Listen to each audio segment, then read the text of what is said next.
Dubai Jebel Ali beach വികസന പദ്ധതിക്ക് അംഗീകാരം നൽകി ദുബായ് കിരീടാവകാശി Sheikh Hamdan bin Rashid Al Maktoum. 6.6 kilometre ദൈർഘ്യമുള്ള വികസന പദ്ധതിയിലൂടെ എമിറേറ്റിലെ കടൽ തീരങ്ങൾ ലോകത്തെ ഏറ്റവും മികച്ച ബീച്ചുകളിലൊന്നാകും. പദ്ധതി നടപ്പാക്കുന്നതോടെ പരിസ്ഥിതി സംരക്ഷണത്തിന് കൂടുതൽ മുൻഗണന നൽകുന്ന വിനോദകേന്ദ്രമായി ഇവിടെ മാറും.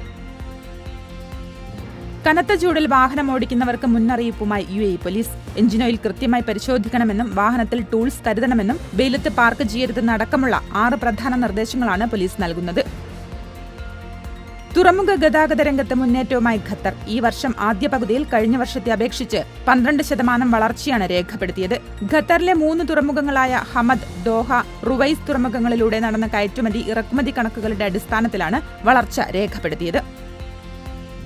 2024 പകുതിയോടെ സൗദിയിലെ സ്വകാര്യ മേഖലയിൽ സ്വദേശികളെ നിയമിക്കുന്നതിന് 2.3 ബില്യൺ വാഗ്ദാനം ചെയ്ത് ഭരണകൂടം. ജൂൺ മാസത്തോടുകൂടി 16,598 സ്വദേശികൾ സ്വകാര്യ മേഖലയിൽ സജീവമായിട്ടുണ്ട്. അടുത്തിടെ സ്വദേശികളെ ലക്ഷ്യമിട്ട് നിരവധി പദ്ധതികൾക്കും ഭരണകൂടം തുടക്കമിട്ടിരുന്നു. തൊഴിലാളികൾക്കായി കായികമേളകൾ നടത്താനുള്ള കരാറിൽ ഒപ്പുവെച്ച് ദുബായ്. തൊഴിലാളികളുടെ കായികക്ഷമതയും മാനസികാരോഗ്യവും വർദ്ധിപ്പിക്കാനുള്ള പദ്ധതിയിൽ ദുബായ് സ്പോർട്സ് കൌൺസിലും GDRFIയും തമ്മിലാണ് കരാറിൽ ഒപ്പുവെച്ചത്. കരാർ പ്രകാരം തൊഴിലാളികൾക്ക് കൂടുതൽ പരിശീലന സൗകര്യവും നൽകും. ഇസ്രായേൽ ഗസയിൽ നടത്തുന്ന ആക്രമണം ഫലസ്തീന്റെ ചരിത്രത്തെ തന്നെ ഇല്ലാതാക്കുന്നു. ചരിത്രരേഖകളും പുസ്തകങ്ങളും സൂക്ഷിച്ചിരുന്ന ഡസൻ കണക്കിന് ആർക്കൈവുകളും ലൈബ്രറികളുമാണ് ഇസ്രായേൽ ബോംബിട്ട് തകർത്തത്.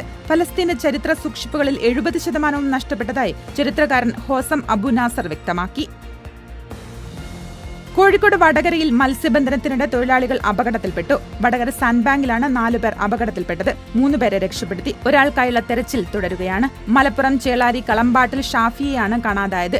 വലവിശൽ വാട്സാപ്പ് ഗ്രൂപ്പ് ജീവകാരുണ്യ പ്രവർത്തനത്തിന്റെ ഭാഗമായാണ് ഇവർ വടകരയിലെത്തിയത്.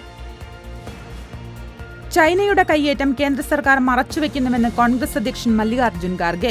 പാംകോൺ തടാക തീരത്ത് ചൈന സൈനിക ക്യാമ്പ് നിർമ്മിക്കുമെന്ന റിപ്പോർട്ടുകൾ ചൂണ്ടിക്കാട്ടിയാണ് ഖാർഗെയുടെ വിമർശനം.